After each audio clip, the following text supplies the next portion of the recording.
Hello from Bali Heroines. I am Lydia Lee from Screw the Cubicle, and again this week I'm answering your burning questions about how you can create more freedom in your life and in your business. So this week's question is a question that I get a lot of in the line of work that I do with Screw the Cubicle, which is the age-old question of how does one discover their purpose. So one reader submitted a question to me, and she asks, what is the first step you tell people to take when they're ready to discover their passion? So the first thing of what I wanted to touch on before I go into the answer for that question is to really relook at the way that we look at passion. And if you're like me, when I first, especially 5 years ago, when I had no idea what I was even passionate about, if you had asked me that question, I would have been really, finding it quite difficult to answer that question, and would have been really self-conscious about it as well. Because we tend to think of passion as this bigger than you, elusive thing that we die with possibly. And we admire people that seem really passionate about a very distinct thing, like being good at music or being a singer or being an artist. And so for people that aren't have been honoring that type of craft, they may just have a really hard time answering that question. And you might be that person as well. And you might dread it when people ask, what is your passion? And you go, what if I don't have any? Then what? Am I not meant to do it with anything in my life?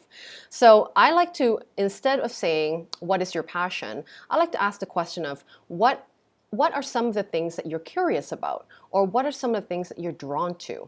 And then this is a bit more of an open-ended question, and there's multiple things that you could be drawn to or are curious about. And I like the word curiosity actually, because it's not permanent. It's something that you may be interested right now in the moment in your life right now for some reason whatsoever, and that's okay. You don't have to explain yourself, or you don't have to always match it with a career or something that you make money from. It's just something that have piqued your interest in the time that you have in your life right now for the reason possibly known to you, possibly not. You just seem to be curious about it. So I would like to say, follow your nose on curiosity.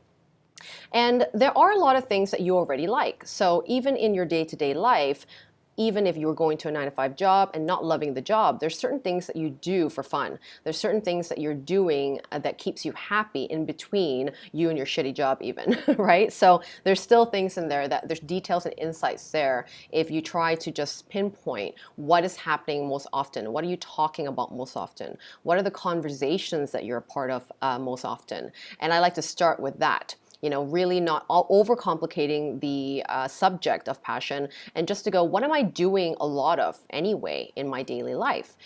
What are the people, when I hang out with my friends or hang out with new people, what are the types of subjects and topics that I'm already diving into that seems to be lighting a fire in my belly every time I talk about it? Another way to look at things of interest is I try to look at the things that I have kept as a subscriber, because I hate spam and I hate having my emails kind of blocked out with tons of mailing lists. So if there's certain mailing lists that you are a part of that you're happily getting emails from, what are the subjects that those people are writing about, and why are you drawn to them specifically? And is it the style of way that they're talking? Is it the subject matter? Is it the way that they solve a problem? Is it a perspective that's really interesting for you? What are those things? And when you look at all these little bits of information in your life, you can start to possibly see some common themes, some common patterns about things that you're drawn to. So I would start with what you already know, and take an hour or so and try to jot down some notes on what those things are.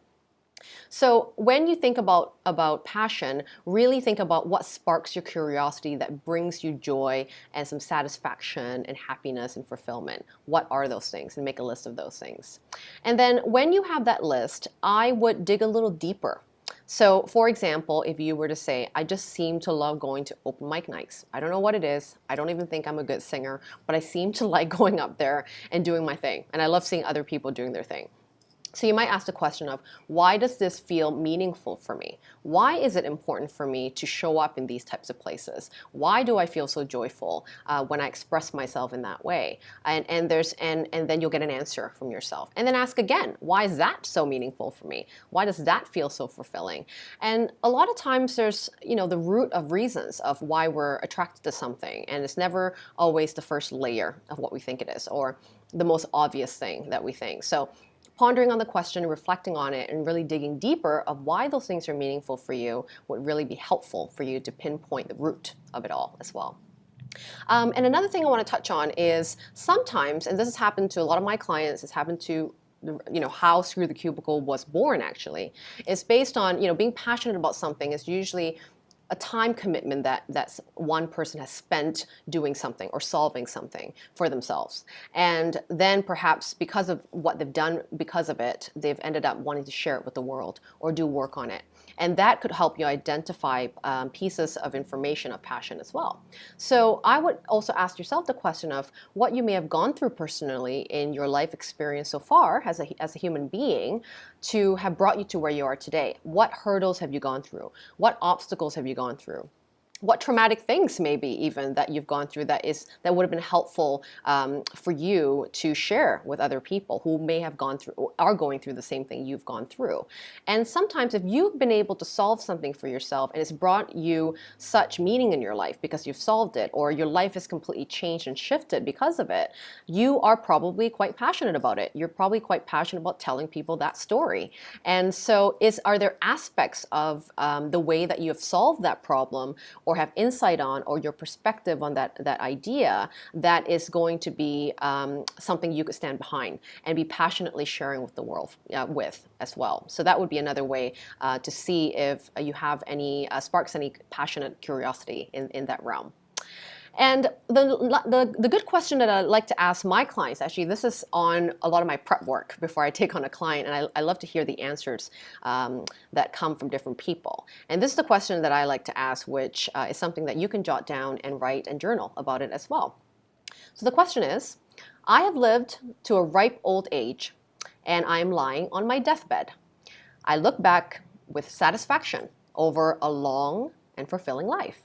And I feel satisfied and fulfilled because I did or was what?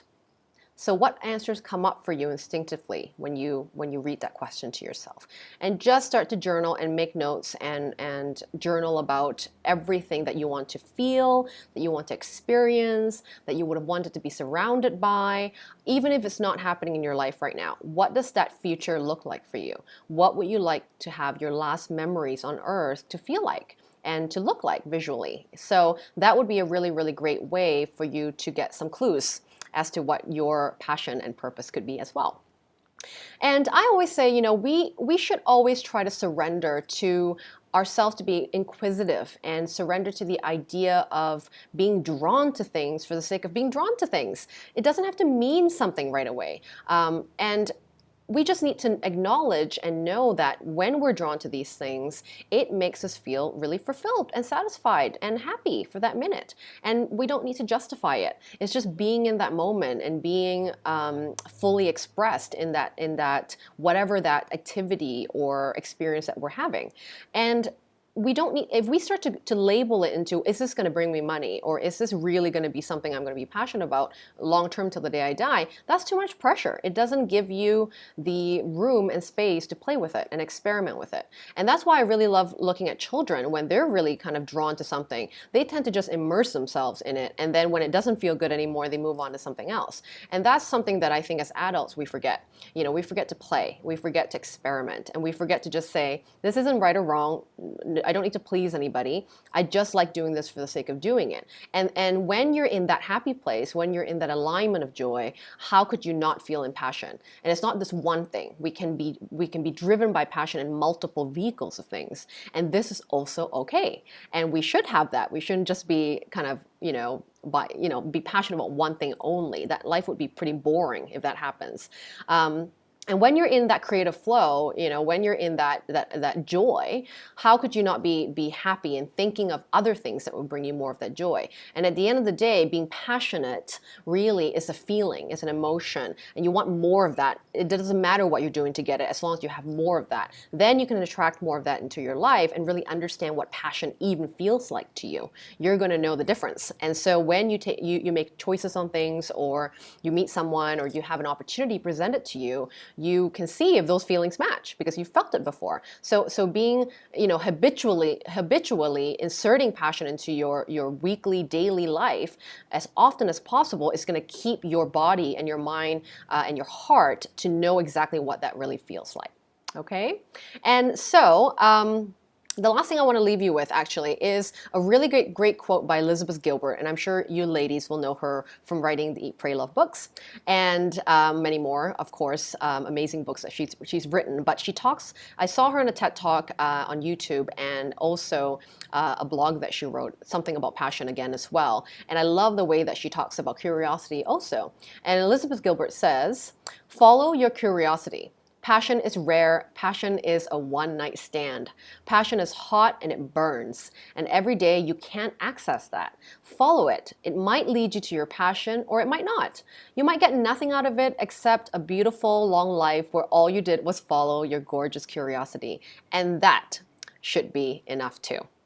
So I hope that answers your question. And one of the challenges that I would love for you to take on this week is just find one thing that seems to light your belly on fire and make no judgment about it. Just say, I kind of like this thing today.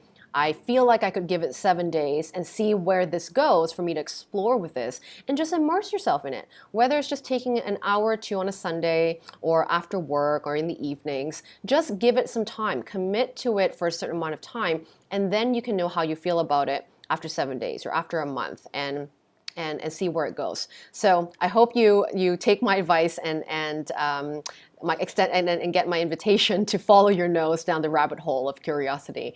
And I would love to hear what you experienced when you did that. Thanks very much, and looking forward to answering more questions in my next video. Bye.